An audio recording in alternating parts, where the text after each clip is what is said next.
Ameublement Tanguay en première ligne.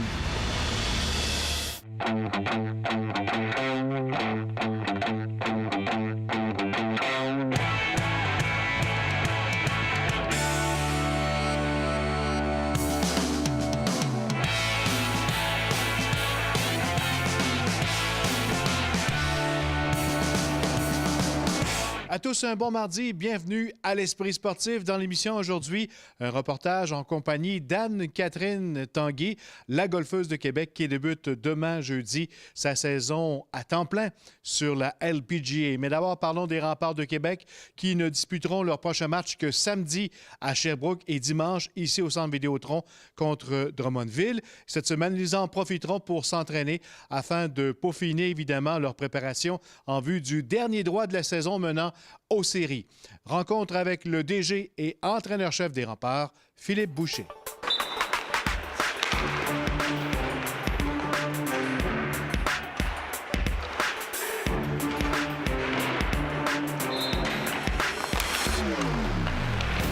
Philippe, on change un peu les habitudes cette semaine. Un nouvel endroit pour s'entraîner. Une semaine sans match de hockey avant samedi. Oui, beaucoup de pratiques pour nous autres. On a fait beaucoup de répétitions aujourd'hui, de conditionnement. On s'en va au gym, au Centre Vidéotron après. Puis on va faire la même routine demain. Puis on va avoir le temps là, de peaufiner certaines choses, de travailler nos unités spéciales, puis de bien se préparer pour la game du week-end. Ça fait du bien. Là. C'est la seule fois dans l'année qu'on n'a pratiquement pas de game pendant 6 jours. Puis on va en profiter.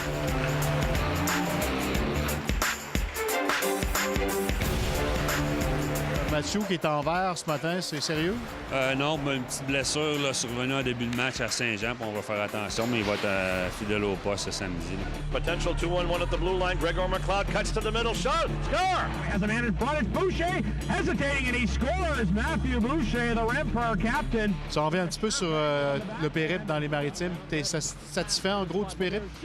Bien, la dernière game, on n'a pas... Écoute, on a 2 pour 1 dans les shots, 2 pour 1 dans les chances de marquer. Fait que j'ai aimé l'effort, mais faut pas nier la fatigue un petit peu. Là. C'est un voyage éreintant. On est parti lundi matin à 8 h on est revenu dimanche à 5 h du matin pour jouer 3 games de hockey. Mais j'ai aimé la réponse qu'on a eu au Cap-Breton après un match difficile ici contre eux autres. J'ai aimé la game à Moncton où on a pris contrôle de la game de bonheur et on n'a jamais lâché. On a eu 6 bonnes périodes. Quand même 3 bonnes périodes à Saint-Jean, mais contre une équipe, là, puis surtout un gardien de but là, qui était vraiment bon contre nous autres.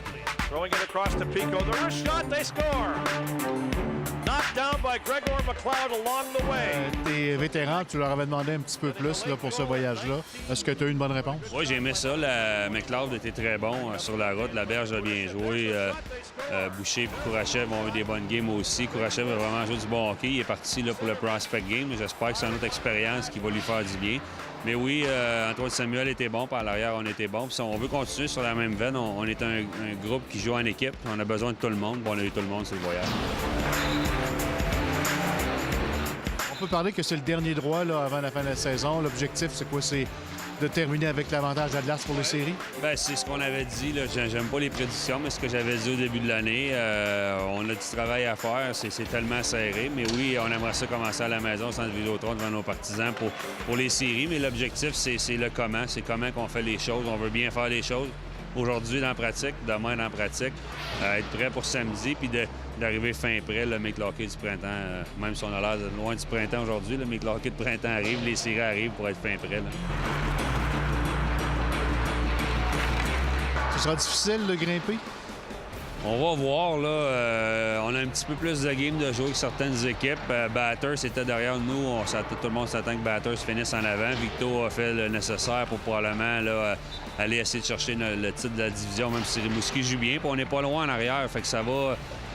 faut les prendre une à la fois. Puis c'est les clubs qui vont réussir à être constants, qui vont réussir à enchaîner des victoires, qui vont monter, qui vont avoir l'avantage de la glace. Puis on aimerait ça faire partie de ce groupe-là. On peut dire que c'est fini les expériences. Là. Tu veux bâtir ton club pour les séries? Oui, bon, regarde, avec malheureusement la blessure de Robideau, on a 22 joueurs. C'est nos joueurs. Si on a besoin de rappel, on va le faire. Mais les joueurs sont ici, sont avec nous aujourd'hui. Les expérimentations vont se passer plus sur l'avantage numérique puis les trios, trouver une certaine chimie. Mais c'est notre groupe. On peut plus changer rien. Puis on aime notre groupe. On va avancer avec eux autres. Le match, c'est samedi à Sherbrooke, c'est ça? Oui, à Sherbrooke, puis contre Drummondville, une équipe qui va très bien dimanche au Centre Vidéotron. Après la pause, c'est demain que débute l'aventure LPGA pour la golfeuse de Québec, Anne-Catherine Tanguay.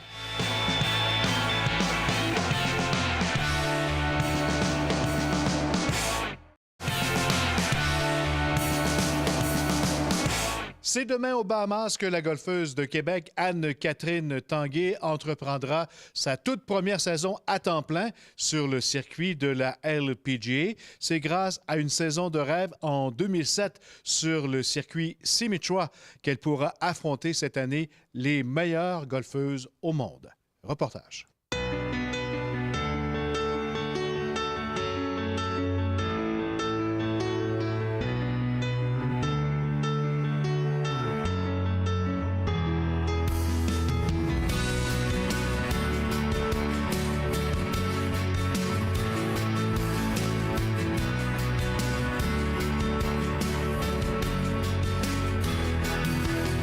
Number 8, Anne-Catherine Tanguay. Anne-Catherine Tanguay, bienvenue à l'Esprit sportif. Merci beaucoup. Anne-Catherine, tu as réalisé un rêve récemment. Est-ce que là, on le réalise vraiment, qu'on jouera officiellement dans la LPGA l'an prochain? Oui, ça m'a pris quelques semaines à vraiment le réaliser. Mais non, là, c'est finalement la réalité, je reviens un petit peu sur terre. Puis je réalise que ce que j'ai fait, mon accomplissement pour cette année, j'ai réalisé mes objectifs. C'est extraordinaire pour moi.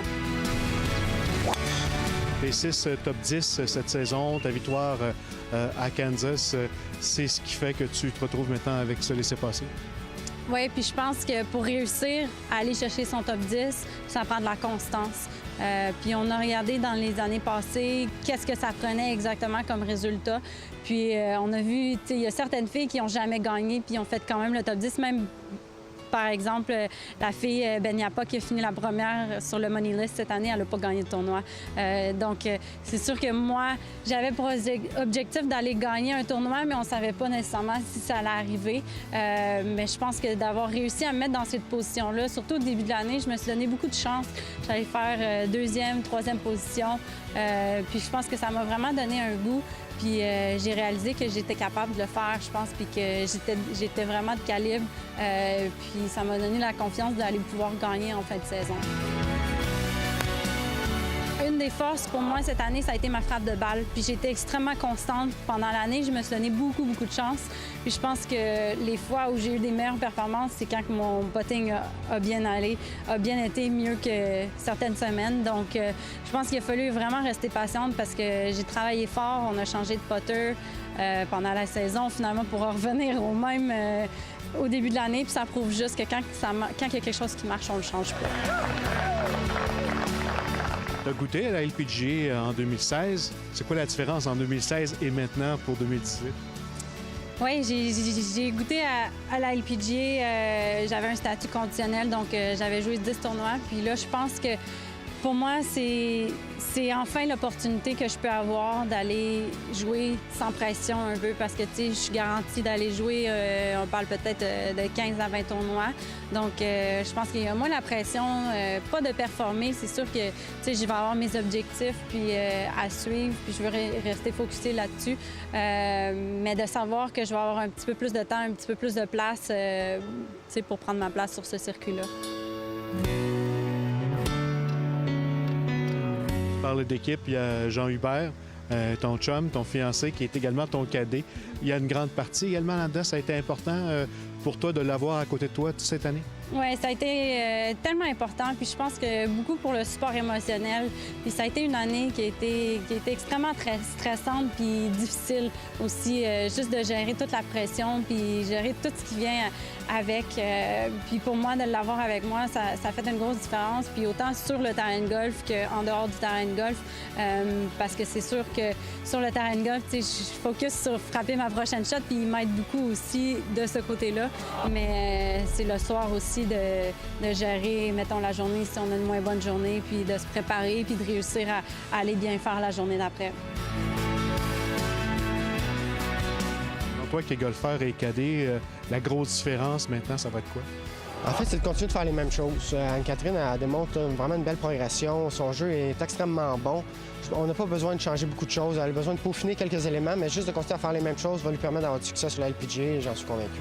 Puis 3, c'est que je vais essayer d'aller faire 2 top 10 l'année prochaine. Il y a eu beaucoup d'appui des gens de Québec, entre autres d'un gars comme Patrick Roy. Ça a été quoi comme l'importance cette année de ces appuis-là? Oui, ça a été gros. Je suis extrêmement reconnaissante pour tous les gens qui m'ont aidé dans mon parcours. Puis c'est ça, il y a eu les gens d'affaires de Québec, il y a Patrick Roy, Kim Thomasin, Luc Ouellette, Jacques Carrière. Donc il y en a beaucoup que je peux remercier du fond du cœur. Ça a eu beaucoup de mérite, là, je veux dire, après le coup de main qu'elle a eu, des exemptions ici, puis la saison n'a pas été comme elle l'aurait souhaité au niveau des résultats. De revenir l'année suivante puis de dire, bon, ben regarde, moi, je fais un pas par en arrière, je m'en vais dans le 6 mètres tour, puis j'essaie de rentrer par la grande porte, chapeau. C'est sûr qu'elle a un énorme potentiel, puis... outre le potentiel, pas à moi à juger, moi, c'est sûr que j'aime beaucoup la façon dont elle joue au golf, mais outre ça, c'est une fille de Québec, puis elle mérite d'être encouragée. J'ai plusieurs objectifs, mais c'est sûr que pour moi, mon plus gros objectif, c'est de réussir à aller jouer en Asie à la fin de l'année, donc finir parmi à peu près les 60 premières boursières. Bonne chance, félicitations encore une fois pour avoir atteint ce haut niveau du golf féminin. Ouais, merci beaucoup.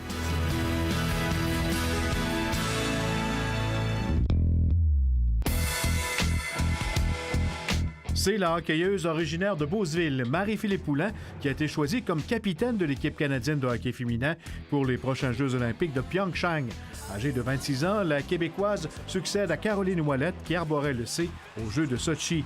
Marie-Philippe a déjà participé à la conquête de la médaille d'or pour le Canada lors des Jeux de Vancouver en 2010, ainsi qu'à Sochi en 2014. Les 2 joueurs des Remparts figurent sur la liste de mi-saison du Bureau central de dépistage de la LNH. Le Suisse Philippe Kourachev apparaît au 68e échelon des athlètes évoluant en Amérique du Nord, alors que Mathieu Grucci occupe le 174e rang. 36 joueurs de la LHJMQ font partie du classement, une source de référence en vue du prochain repêchage. Voilà qui complète l'esprit sportif pour aujourd'hui. Soyez au rendez-vous demain, on vous attend. Bye bye.